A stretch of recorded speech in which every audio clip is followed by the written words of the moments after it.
In the final days before his crucifixion, Jesus of Nazareth entered the city of Jerusalem. Riding on a humble donkey, he fulfilled the prophecy spoken long before, that Israel's king would come in peace. Crowds gathered along the road, laying down palm branches and cloaks, shouting, "Hosanna! Blessed is he who comes in the name of the Lord." This moment marked the beginning of a week unlike any other.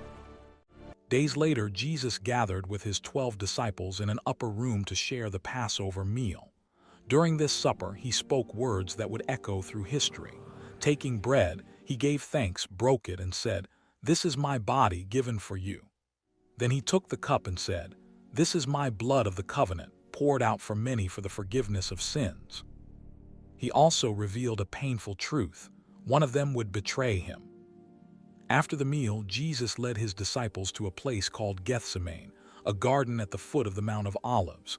There, in deep sorrow, he prayed, "Father, if it is possible, let this cup pass from me, yet not as I will, but as you will."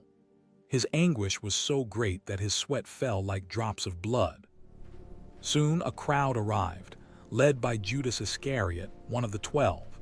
Judas approached Jesus and greeted him with a kiss, the sign of betrayal. Soldiers stepped forward and arrested Jesus. He was taken before the high priest and the religious council, where false witnesses accused him. They condemned him for claiming to be the Son of God. At daybreak, Jesus was brought before the Roman governor, Pontius Pilate. Pilate questioned him but found no basis for a charge, yet the crowd demanded his crucifixion.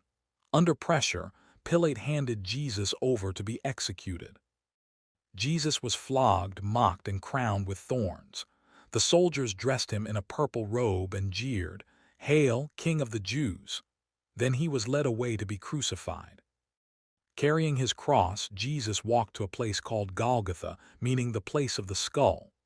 There, he was nailed to the cross between two criminals. Above his head was placed a sign reading, "Jesus of Nazareth, King of the Jews." As he hung on the cross, Jesus spoke words of mercy.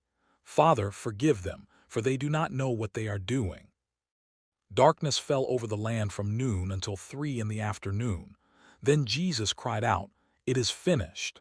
And with that, he gave up his spirit. At that moment, the curtain of the temple was torn in two from top to bottom.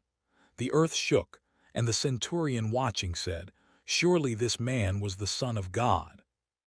A man named Joseph of Arimathea, a member of the council, asked Pilate for Jesus' body. He wrapped it in linen and placed it in a new tomb carved out of rock. A large stone was rolled across the entrance, and guards were posted to secure it. But the story did not end there. On the first day of the week at dawn, several women went to the tomb bringing spices. When they arrived, they found the stone had been rolled away. The tomb was empty. Suddenly, angels appeared and said, "Why do you look for the living among the dead? He is not here, he has risen." The women ran to tell the disciples. At first, the news seemed unbelievable, but soon Jesus himself appeared to them, alive. He showed them his hands and his side. He ate with them. He spoke peace over them. Over the following days, Jesus appeared to many, proving that he had risen from the dead. His resurrection fulfilled the scriptures and revealed his victory over sin and death. And so the message of Easter was born, a message of hope, redemption, and new life. Jesus Christ, who was crucified, is risen. He is risen indeed.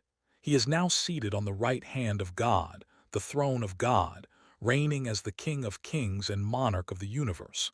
Glory be to God forevermore.